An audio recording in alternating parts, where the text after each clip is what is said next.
Good morning, everyone, and a very warm welcome to everyone attending our conference, both those present here in Reading and those joining us online.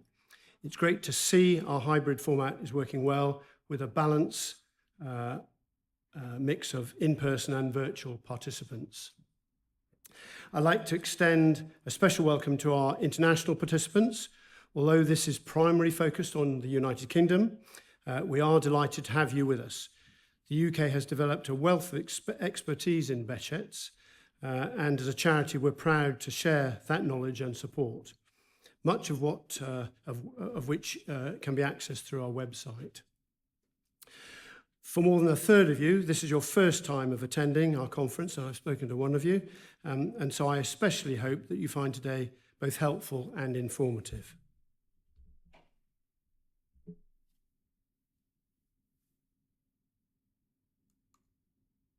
So who are we? Over half of you are patients, either living with or seeking a diagnosis. It's great to see representation across most age groups, though we have fewer participants under 25. Almost 2/3 of the Behçet's patients living in the UK attend or have been referred to one of our 3 Behçet's Centres of Excellence, which highlights the need for care throughout the whole of the UK, especially the devolved nations. Thank you for sharing this information when you registered. It helps us understand who is here and allows us to shape this conference and future ones to better meet your needs. For those of you here in Reading, a couple of administrative points.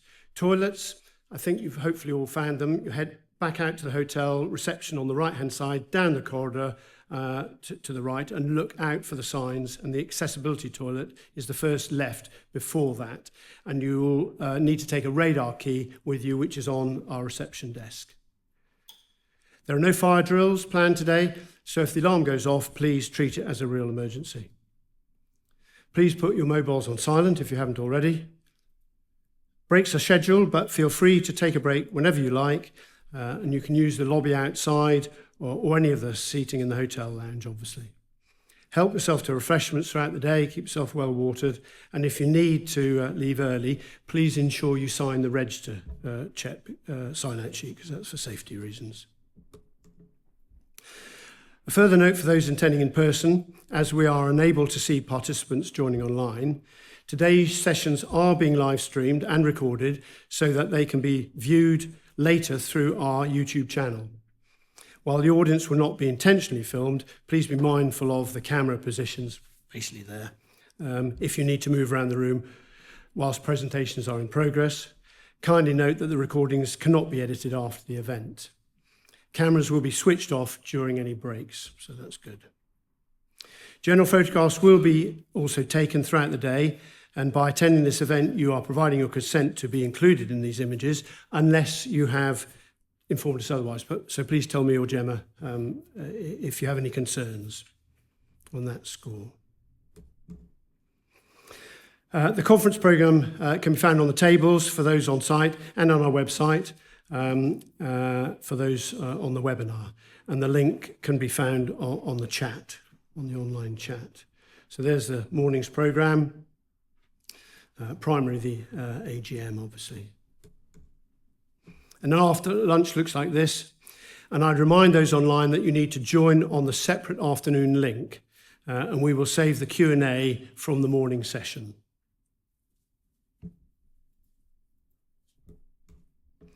Some important advice here about questions, which I request you follow, primarily for your own benefit regarding personal information. I'd emphasise that questions must be asked in the generic and not personalised, so don't go mentioning any names and names of clinicians and things like that. Those are for one-to-one conversations with respective treating clinicians, and the same would apply online. But don't be afraid of asking questions. That's what we're here to serve. For those here in Reading, please wait for the microphone before asking questions. As it notes here, you can always drop a question in the box at the admin desk, so we encourage you to ask questions. For online participants, we encourage you to post questions using the Q&A function. We will endeavour to answer as many as possible, and if we don't get them answered today, we will go through them and answer them later on, having consulted a clinician on the questions.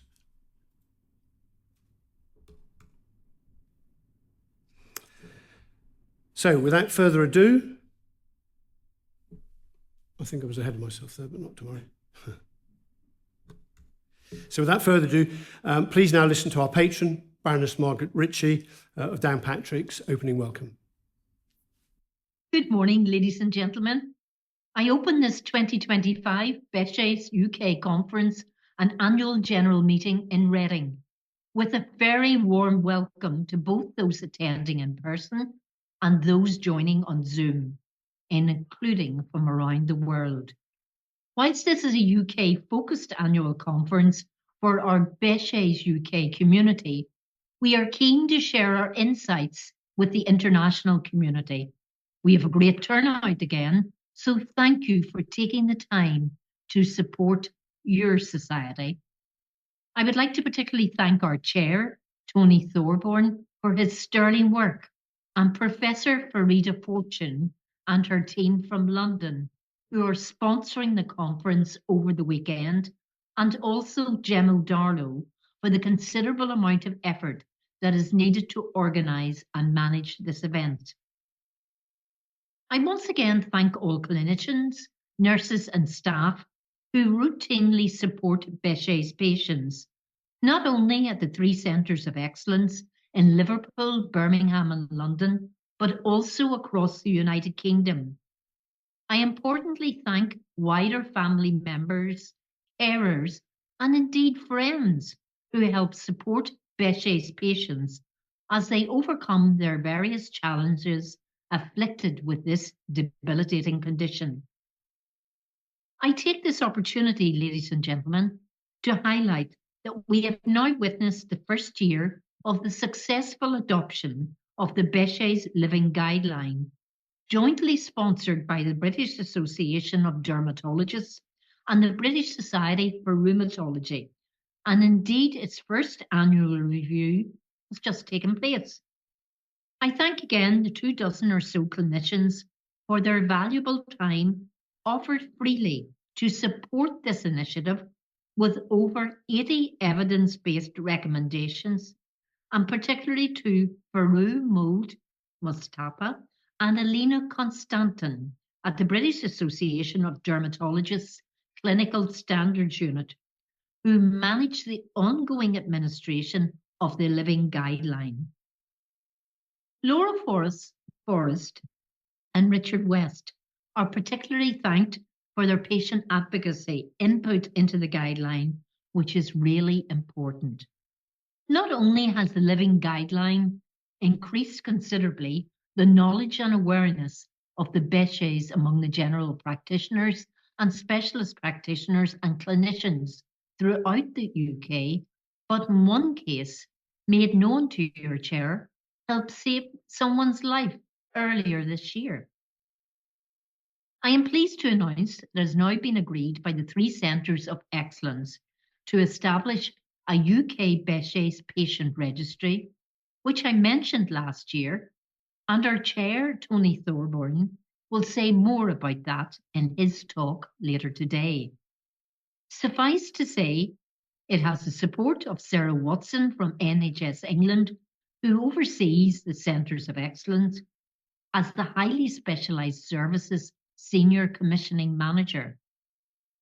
I once more encourage all members to sign up to sharing their data when requested, which will be properly protected in a secure environment and only used by authorised people for research purposes to importantly improve proposed treatment of BEHÇETS patients and maintaining patient confidentiality as a core non-negotiable principle.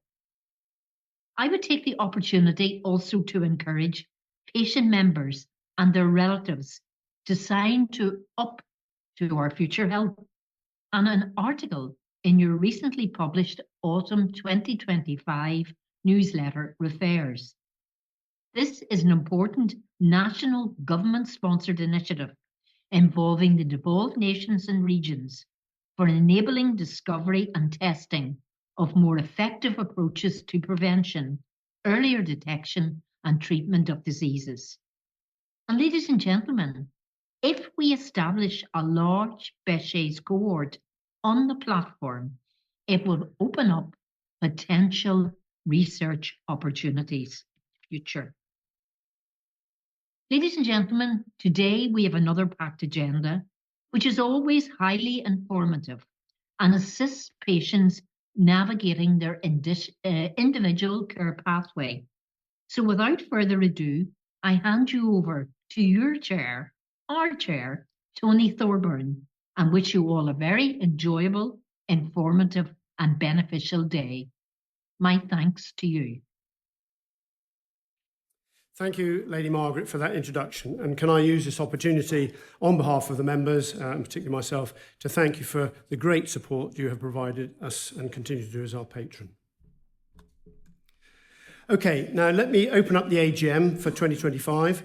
Now, for those online, could you please take a moment to complete the poll so I confirm we are quorate? We know who's in the room for membership, so that's fine. I'll just let Gemma do that and then we can crack on. Okay, now I will only summarise briefly so as not to take up too much valuable time. I encourage everyone to read our annual report listing as it does all the detail. It's quite long and it's detailed, so please read it. This is available on our website as well, of course, and has been emailed to our members. And for those here at Reading, there's a copy in the back on the admin desk if you wish to have a quick look. As I always do, I remind you of your trustees and importantly thank them, both on my behalf and yours, for their personal and unremunerated commitment to the Society. Next, as Lady Margaret has already said, great thanks to our two dedicated administrators, Gemma and Deborah, without whom the Society would not function. Then we have Claire Griffith at the front here, who does fantastic continued work both on our newsletter and recording excellent summaries at conferences. And finally, I wish to flag once more the meticulous work that Alan Lane does as our honorary treasurer, and again, without whom the charity would not simply function. Right, now I note here the significant topics which reflect another successful year and indeed consolidating year for the charity. So I'm not going to dwell too much on it. I mentioned the newsletters. There's closer cooperation with the Behçet's patient centres now. Wider visibility on social media continues, particularly with Deborah doing great work there. And support groups are now gaining more members. So that's really, really useful and people find it very valuable. The BSR Bad Behçet's Living Guideline, you heard Lady Margaret mention, that's now gone through its first year and it's just been reviewed and it's about to be re-promulgated. So that's really, really useful. We had a management of Behçet's webinar syndrome in Scotland earlier this year, and we need to progress that initiative up there. The constituent relationship management system is making a real difference now. We've initiated it. We've got to load quite a lot of stuff on there, but it really will make our two administrators much more efficient. I always take the opportunity to thank everyone who fundraises for the Society and the members particularly. It's really important, and Alan will mention more of that in his talk. And finally, the Friends and Families Day. This year was at Grafton Water Park in Cambridgeshire, and it was a great day, and Gemma's kindly put something together.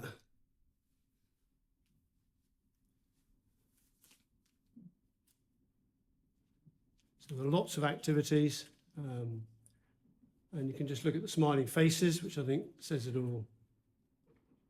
A few people got wet now and again, but they don't mind that. Amazing, brave people climbing up stuff. Ever popular, the archery, and there's a picture of us at the end. And there's a report in the Families Day on it. So thank you for those who attended, and I know everyone who did attend find them really very useful. You're talking with other people who know what you're going through, so I would encourage it in the future. So thank you, Gemma, for preparing that little slideshow. So looking forward, I'm really pleased to announce and confirm that we're about to embark on this patient registry, which I've been sort of gunning for since, I think, 2018. And as you've heard, it's been endorsed by Sarah Watson. That's really important, the highly specialised services commissioning manager. And Dr. Diva Sidnarku, Megan Rutter and John Hingham are sort of leading this at the Birmingham Centre, with obviously Professor Moots and Professor Frieda Fortune assisting in close support. I've written enough about this in the various letters, but it's now time for action. And I strongly advise, as Lady Margaret did, for patients, members to sign up and later their families when eventually we intend to get into the genomic medicine space.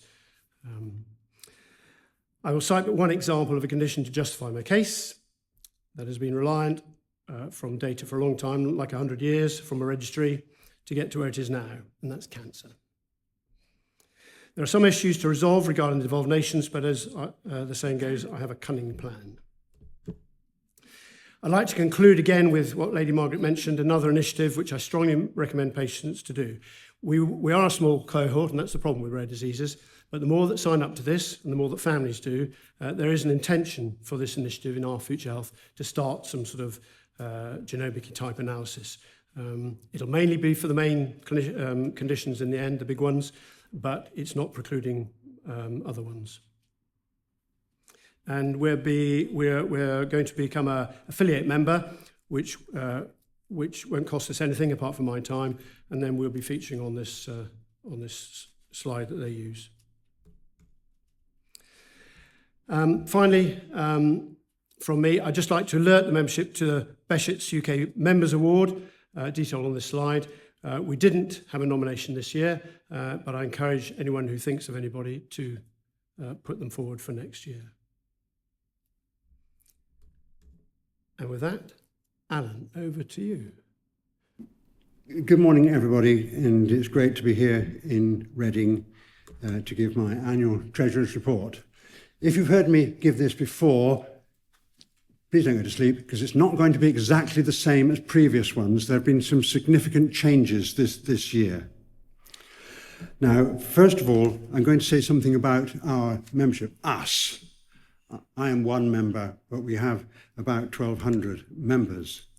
And we currently also have some junior members, and there are some whose subscriptions are a little bit overdue, who are encouraged to contribute. But we have an increasing number of members, and the benefits of being what we call a standard member are, first of all, the welcome pack, the newsletters, being able to have access to the helpline, support groups, and to be able to attend a number of workshops and have financial aid where appropriate, and also, of course, to attend this conference, which is free of charge.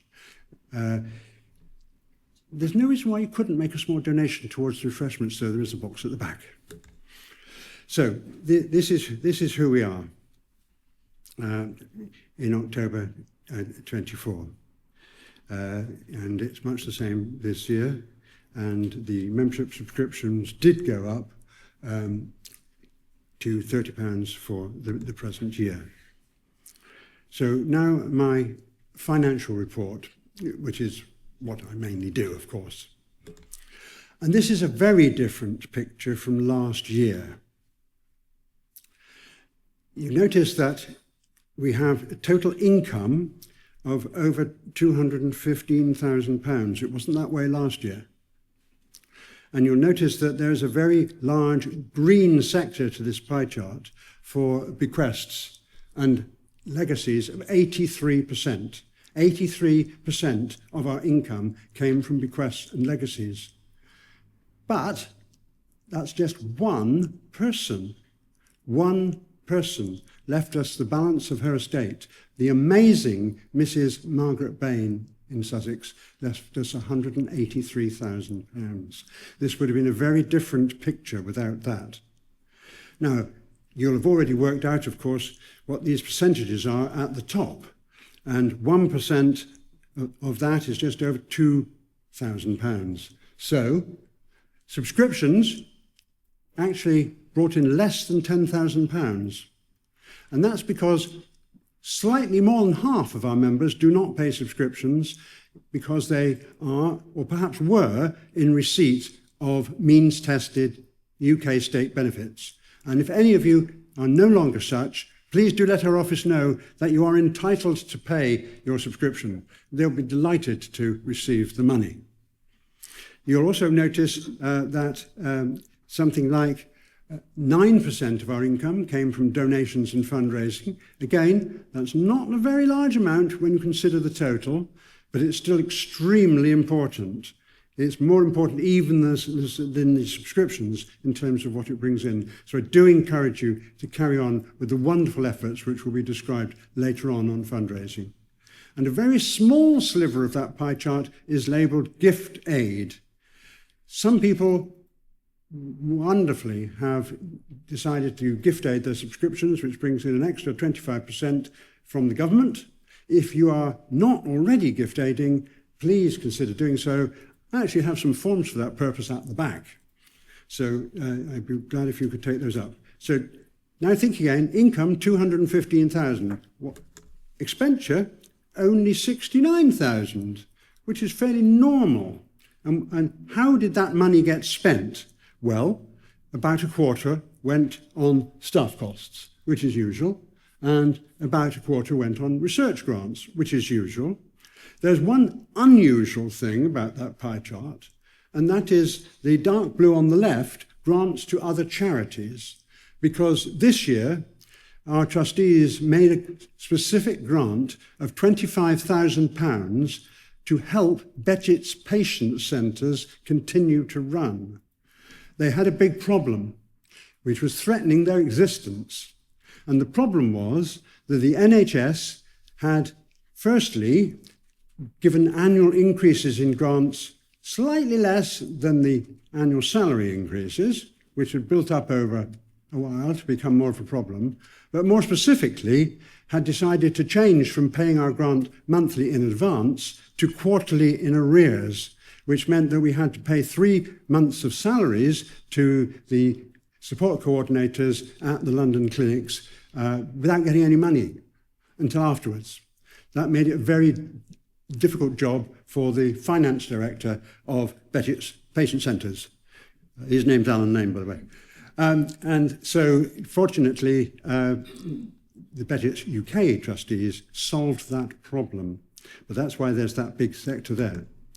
Now, when I was talking last year, I was saying that the amount we had in our general fund had dropped, and the amount that we had in our research fund had gone up a little bit, and that we had decided to put some aside, like putting money under the mattress for possible future use. We put aside £50,000 towards the specialist nurse project in Scotland and another £50,000 towards the patient registry, which we were still at that stage hoping would come off the ground. The position then ended up, as I've just shown you, and now this year, this is the position at the end of our financial year. We've got £64,000 in our general fund. We've got 161,000 in the research fund. And yesterday, the trustees voted to place £100,000 of that, again, under the mattress until we get specific proposals which are agreed, towards making this patient registry project a great success and hopefully extending it beyond the remit of NHS England, which of course doesn't go to the whole of the United Kingdom, let alone anywhere else.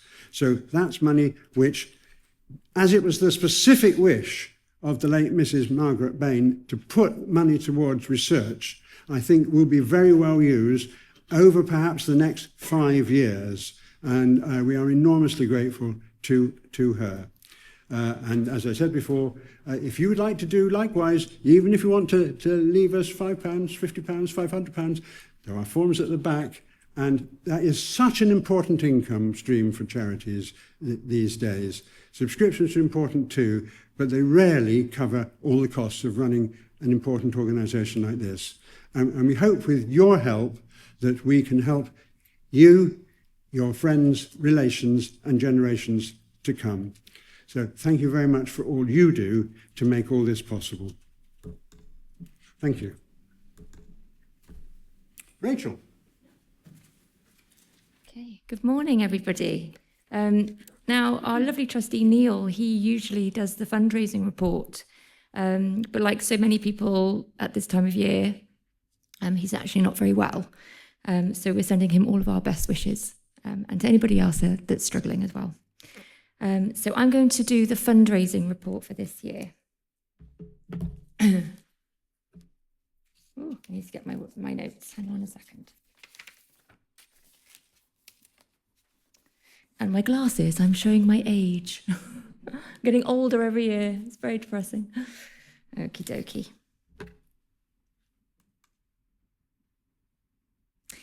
So here we have just a few of our fabulous fundraisers from the past financial year.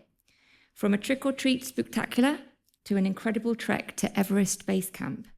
We are immensely grateful to all our imaginative supporters and fundraisers who make these events possible. David, Gemma, Harry, Emily and Bea are our 5 magnificent marathoners.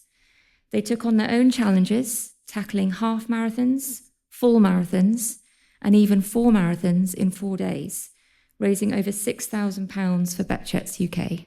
That's truly inspiring. We're also so thankful to the 16 members and supporters who chose to forego birthday presents in exchange for donations through Facebook and Instagram fundraisers, raising over £1,100. From Kerry's bake sale to Ruth's Ladies Ball and FC Hindburn's memorial football match, hopefully I've said that right, every event, big or small, has made a huge impact. We are incredibly lucky to have such dedicated and creative supporters.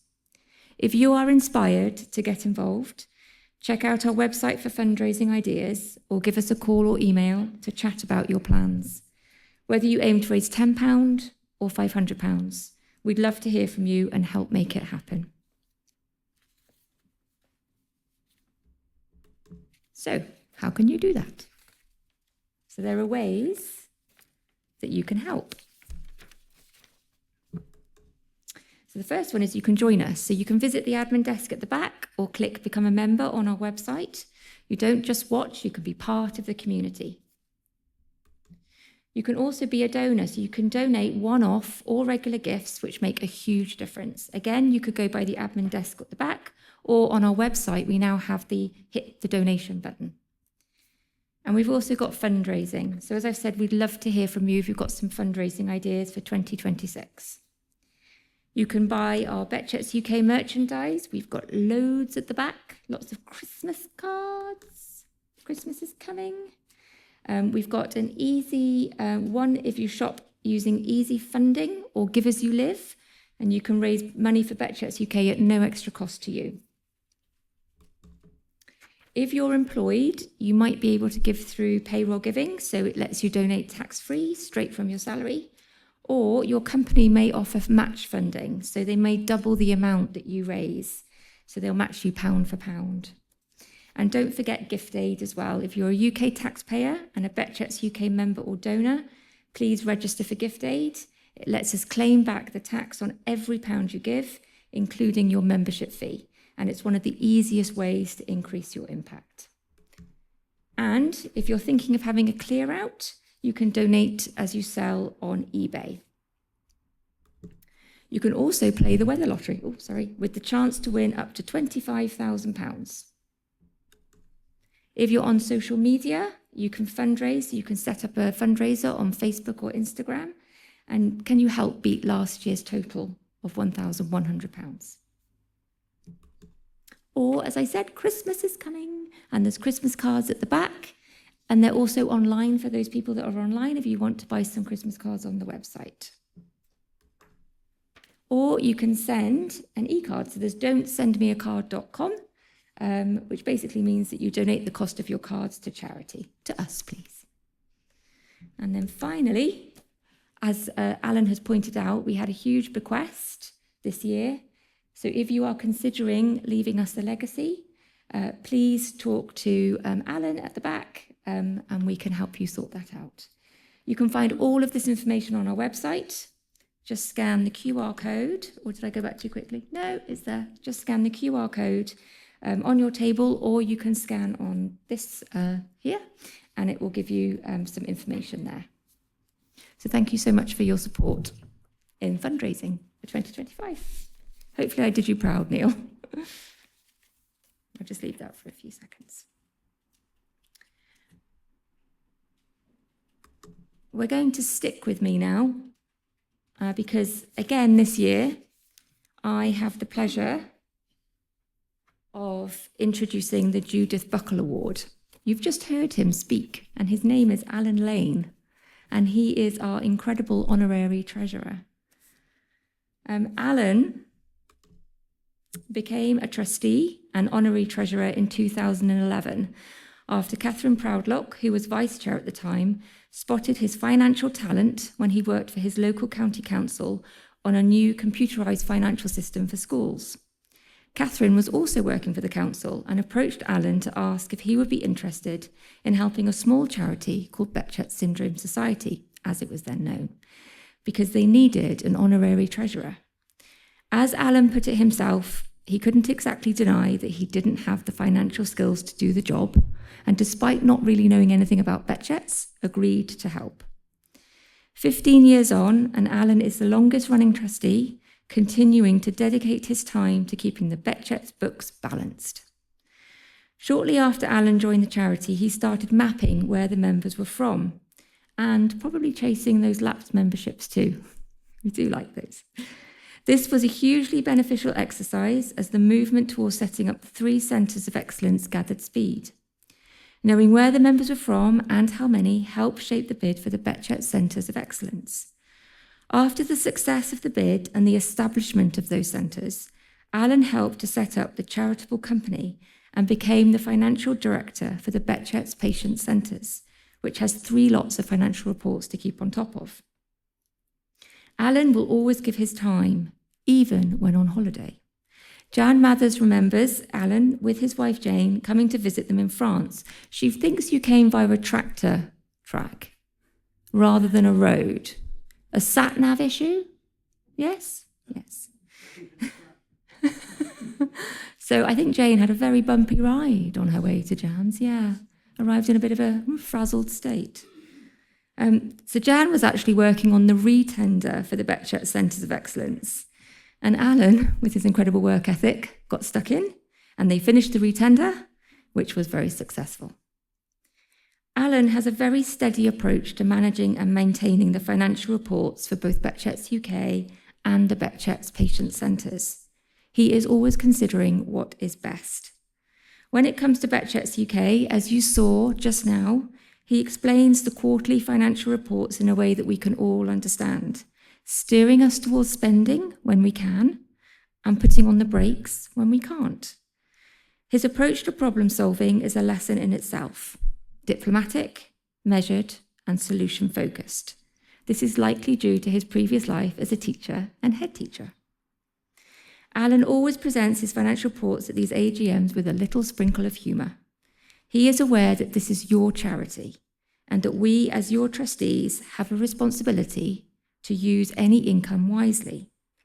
He will tell you where the money came from, as he's just done, what we used it for or what we're going to use it for, and what the outcome was. He will also remind you how you can become a member or renew your membership if it has lapsed. He'll be sat at his table during the breaks, ready to welcome you into the charity or help you return. There is so much good in Alan. He adores his wife Jane and their family. They have had their share of difficulties and health challenges, most recently with Alan's health. Just last night, he was making me laugh with, as he put it, his recent excitements. These were A&E visits and medication side effects and antibiotics. But he told them with great comic timing and an ease, I think, so we wouldn't worry too much. His humour within storytelling is truly a gift. Those who have had the pleasure or have the pleasure of working with Alan were asked to describe him. And these are just some of the words that they used to describe you, Alan. You can see for yourselves that everyone thinks the world of Alan, and he is such a deserving recipient of the Judith Buckle Award. So I'd like to invite him up to receive the award for all of his amazing work. Thank you. Thank you. Well, thank you very much, ladies and gentlemen. I hadn't any idea that Rachel was going to say all of this. In fact, I had no idea that my colleagues had conspired to decide to make this award to me until I received a letter from Tony opening it and think, goodness, me? But so, yes, it is. And I'm very grateful to all concerned. It was some 54 years ago that I started as a mathematics teacher, not very far from here, in what was then Bracknell Newtown, down the road. And 35 years later, I finished as a head teacher in Oxford. And as Rachael has said, I got lumbered by Catherine, the then vice chair. And when she said that BEHÇETS desperately needed a treasurer, I couldn't deny that I could do sums, and I couldn't deny that I could do something about accounts because I've been working on it with her. So I said, all right, I'll come along to a meeting. So I came along to a meeting of the trustees, and they're all lovely people, I thought. So I said yes, not thinking at the time that I'd still be doing it 15 years later. But it's been a very wonderful 15 years. I've learnt a lot because I knew nothing at all about BEHÇETS. Never even seen the word when she asked me. But I do know a little bit now. And I've been to some wonderful conferences, heard some great speakers. I've met many amazing people amongst our membership and made great friends amongst the people who've been trustees over these years.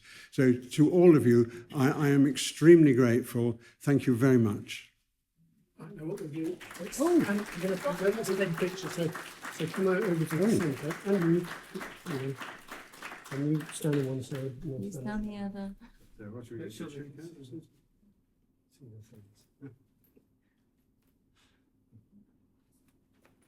Sorry. For those online, we're just taking a photo.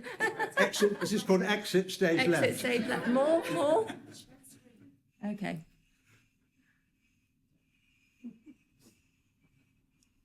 All right. Great. Well, thank you, That was a very Tony. rubbish Thank you handing over again. for your award. Sorry about that. Yeah, You that's get your little fine. box as well. We're sticking with me because now we're going to talk about a project that I am leading on for children and young people that live with Behçet's disease. I actually want to start this with a little poem that's been sent to me by my lovely friend Laura. And it will come clear why I am reading this poem out, because there are two parts to this project. Okay, so I'm going to read a little, it's called a poem. I don't know why I said that, called a poem. It is a poem, called Welcome to Holland, and it's by Emily Pearl Kingsley. And this is how it goes. I'm often asked to describe the experience of raising a child with a disability, to try to help people who have not shared that unique experience to understand it, to imagine how it would feel. It's like this. When you're going to have a baby, it's like planning a fabulous vacation trip to Italy. You buy a bunch of guidebooks and make your wonderful plans. The Colosseum, the Michelangelo David, the gondolas in Venice. You may learn some handy phrases in Italian. It's all very exciting. After months of eager anticipation, the day finally arrives. You pack your bags and off you go. Several hours later, the plane lands. The flight attendant comes in and says, "Welcome to Holland." "Holland?" you say. "What do you mean Holland? I signed up for Italy. I'm supposed to be in Italy. All my life, I've dreamed of going to Italy." But there's been a change in the flight plan. They've landed in Holland, and there you must stay. The important thing is that they haven't taken you to a horrible, disgusting, filthy place full of pestilence, famine, and disease. It's just a different place. So you must go out and buy new guidebooks, and you must learn a whole new language, and you will meet a whole new group of people you would never have met. It's just a different place.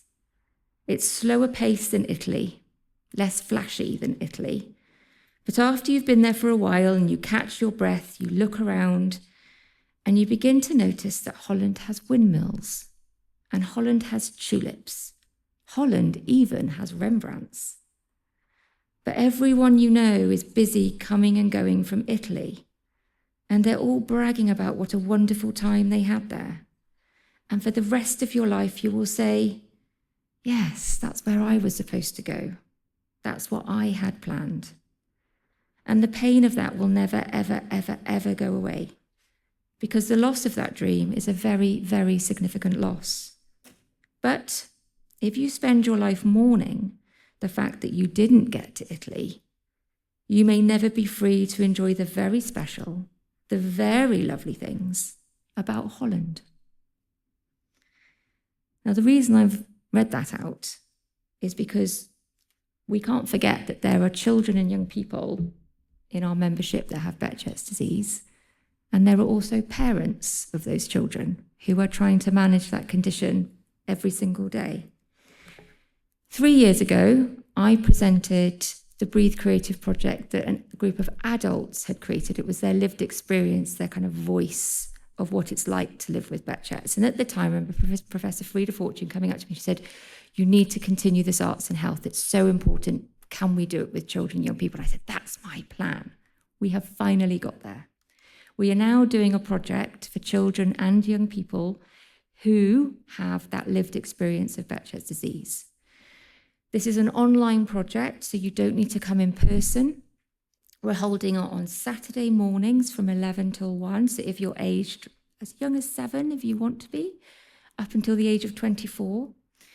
And it's basically an opportunity to use arts-based tools. So you don't have to be an artist, you don't have to be amazing at poetry, you don't have to do that. We will give you all of those tools to create some resources for other families coming through that process. So other families that are going to be coming to the website, we want them to have resources available to them of children's voices.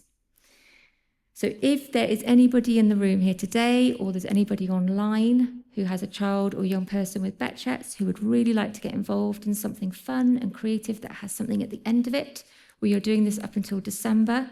Our next session is next Saturday, and that will be our kind of launch session, hopefully with a nice, lovely group. It could be that you create an animation. It could be that you do some poetry. You might want to just write up your story, but have something alongside it. So there's lots of opportunities to be as creative as you can be.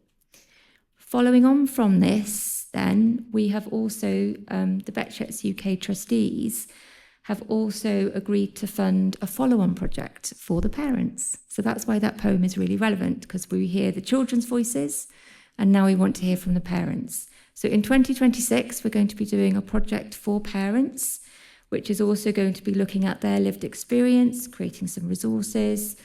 So if you're a parent and you have a child with Behçet's disease and you would like to get involved, please do get in touch. We will have our little wait list ready to go. And there'll be more information about that project in the new year. Okay. So, are there any other questions? I'm going to invite Tony, back up. Right, now we're a little ahead of schedule, which is great, so it gives everyone a chance for a break. But so, has anyone got any questions on really anything we've said? We've answered one online we had, but I've just checked there's no more, are there? No. So anyone in here got anything they want to ask us to do with that first session? No? That's cool. Looks like coffee early. Anything from you, Gemma? No?